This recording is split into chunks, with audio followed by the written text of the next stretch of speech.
Hello friends, நீங்கள் இப்போ பார்த்துக்கிட்டு இருக்கிறது எஸ்விபி ஜென்லாப்ட் TN69. வாங்க நம்ம வீடியோக்குள்ளே போகலாம்.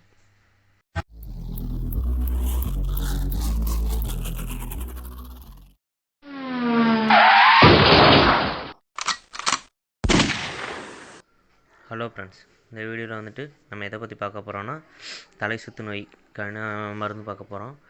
நம்ம கேஜில் வந்துட்டு ஒரே ஒரு புறாவுக்கு மட்டும் தலை சுத்து நோய் வந்திருக்கு ஃப்ரெண்ட்ஸ். அதை எப்படி க்யூர் பண்ணுறோம், அதுக்கு என்ன மருந்து கொடுக்குறோன்னு பார்ப்போம்.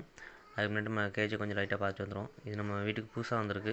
வெள்ளைப்புறா, கொண்டைப்புறா, பியூர் ஒயிட்டு, ஃபீமேலு.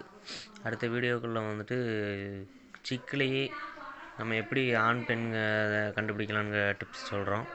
இது நம்ம டாமோட குஞ்சு. தாய் கலரில் வருது. தாய் கலரும் டாம் கலரும் சேர்ந்து வருது.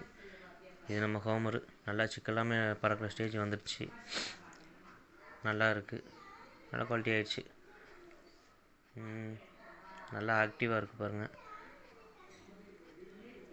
ரெண்டு பேருமே இதில் எக்லை பண்ணியிருக்காங்க ஃப்ரெண்ட்ஸ். கூடிய சீக்கிரத்தில் அடுத்த சிக்குங்க இறக்குவாங்க. இந்த சிக்கு வந்து கொஞ்சம் கால் நிற்க கஷ்டப்படுது. இப்போ பரவாயில்ல மதைக்கு. இந்த பாருங்கள், இல்லை ஒரு ஃபீமேலு எக்லையில் உட்காந்துருக்கு. அடுத்த ஃபீமேலு எவ்வளோ வேகமாக வராமல் பார்த்தீங்களா? முட்டைக்கிட்ட போகிறவங்கயும் சிக்கு எல்லாமே நல்லா இறப்பறக்க ஆரம்பிச்சிச்சு. இப்போதைக்கு 4 சிக்கு இருக்குது ஃப்ரெண்ட்ஸ். அடுத்த வந்துட்டு இதுக்கெல்லாம் வந்து பறக்க விடணும். நம்ம புறாக்கள் எல்லாமே இற கொடுத்துருக்கு. இந்த அம்புக்குறி போட்டிருக்கோம் பார்த்தீங்களா, அந்த புறாவுக்கு தான் இப்போ தலை சுற்று வந்துருந்துச்சு. நான் ஸ்டார்டிங்லேயே கண்டுபிடிச்சிட்டேன்.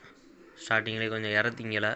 சிம்டம்ஸ் வந்துட்டு என்னென்னு பார்த்தீங்கன்னா, திங்காமல் இருக்கும், தனியாகவே இருக்கும், சோர்வாகவே இருக்கும்.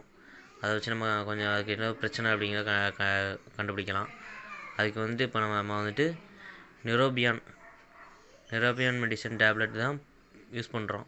அதில் வந்துட்டு பாதி மாத்திரை வந்துட்டு காலையிலையும் பாதி மாத்திரை நைட்டும் போட்டிங்க அப்படின்னா சீக்கிரமே க்யூர் ஆயிடுது. முதக்கு இப்போ நல்லா பரவாயில்ல ஃப்ரெண்ட்ஸ். இப்போ நல்லாவே நிற்கிது. நீங்கள் பார்த்தாலே இது நல்லா தெரியும். இப்போ எல்லாமே நல்லா பறக்குது பாருங்கள். நம்ம அப்ளக் குஞ்சு, நம்ம அந்த கொண்ட ஒயிட்டு நல்லா ஆக்டிவ் ஆகிடுச்சு. நல்லா வாயிட்டு தான் கொடுத்துக்கிட்டு இருக்கு. நம்ம தான் ஃபீட் பண்ணுறோம். நல்ல குவாலிட்டியாக இருக்குது. அதுவும் ஃபீமேல் தான். நம்ம பேட்ஸ் எல்லாமே இப்போ எல்லாமே வீட்டுக்கு வந்துருச்சு ஃப்ரெண்ட்ஸ். பூனை எல்லாம் கொஞ்சம் குறைஞ்சிருச்சு. இப்போ வீட்டுக்கு வந்துருச்சு. பூனைகளுக்கு அடுத்த ஸ்டெப் பண்ணணும். அதை சீக்கிரம் ஃபுல்லாமே கிளியர் பண்ணணும். அப்படின்னா தான் சரியாக வரும். தேங்க்ஸ் ஃபார் வாட்சிங் ஃப்ரெண்ட்ஸ்.